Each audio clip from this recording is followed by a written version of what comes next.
In case of an accident, learn basic lab first aid measures.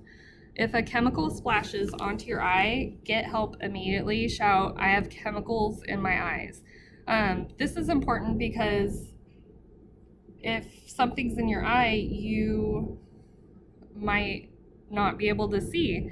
And so someone nearby could help direct you to the eye wash station.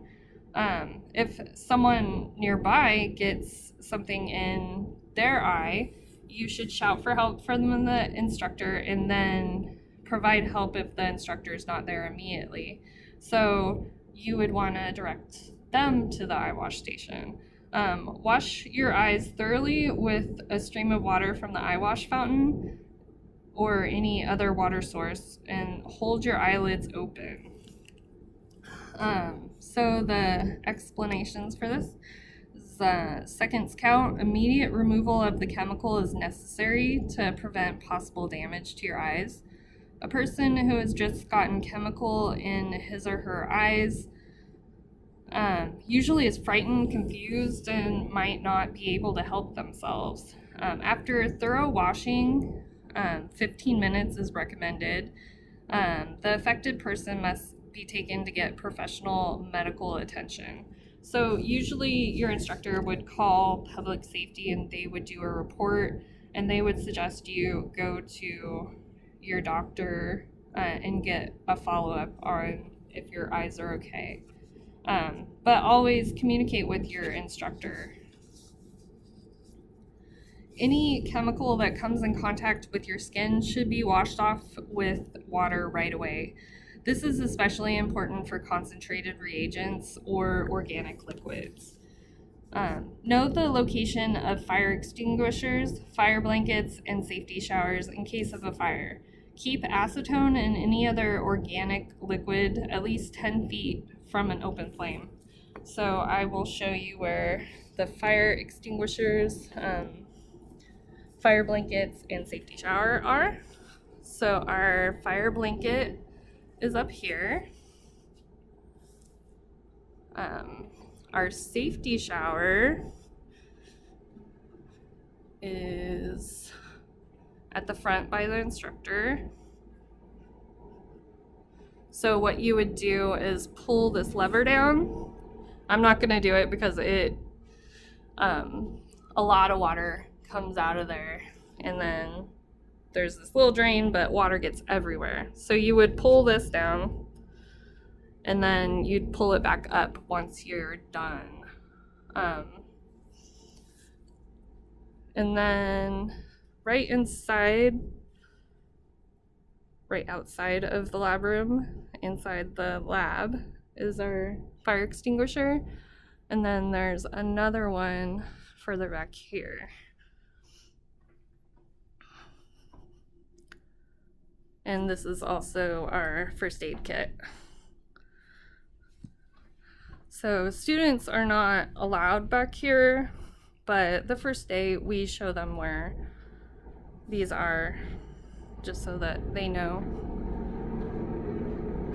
Because there is not a fire extinguisher inside the lab.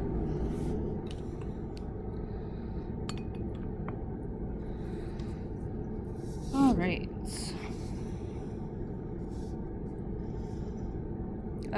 Use the fire blanket if a person's clothes catch fire.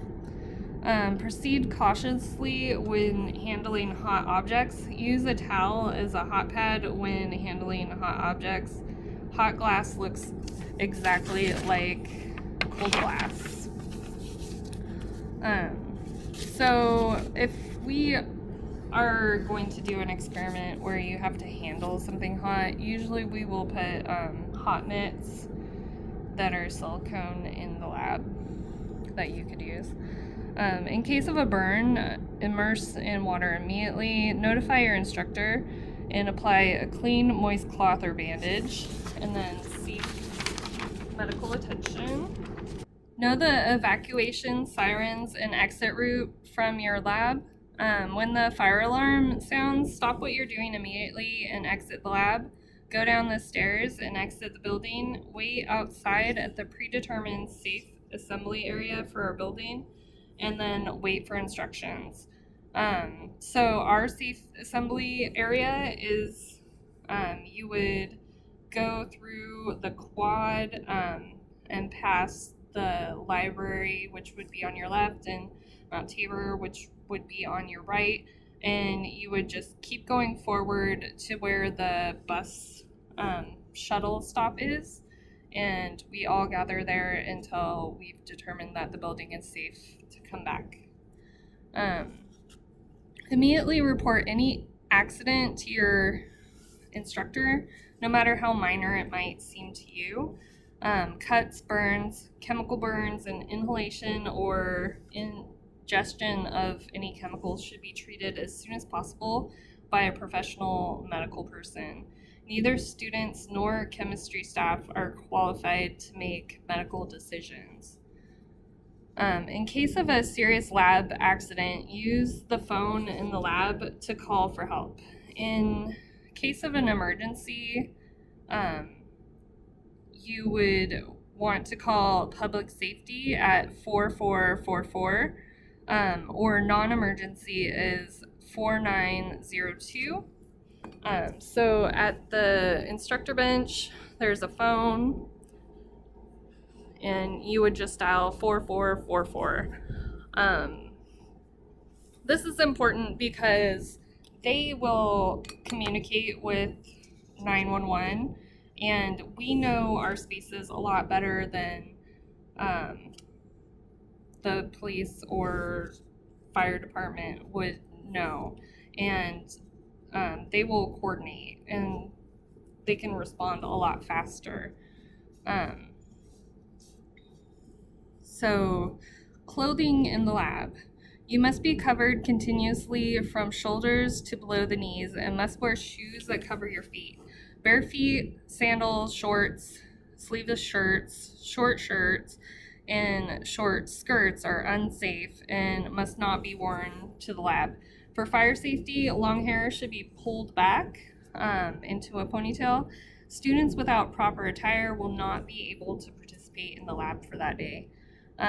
Full coverage by cotton clothing and leather shoes offers the best protection against chemical spills and fire. Older clothing is advised, or you could use a lab coat or apron. We don't provide that, but you are welcome to get a lab coat and wear it to your lab. But they suggest older clothes because if you get chemicals on you and you don't know, the next time you wash your clothes, you'll find like random little holes in your clothes. Chemical waste disposal. Only neutral aqueous solutions go down the sink drain.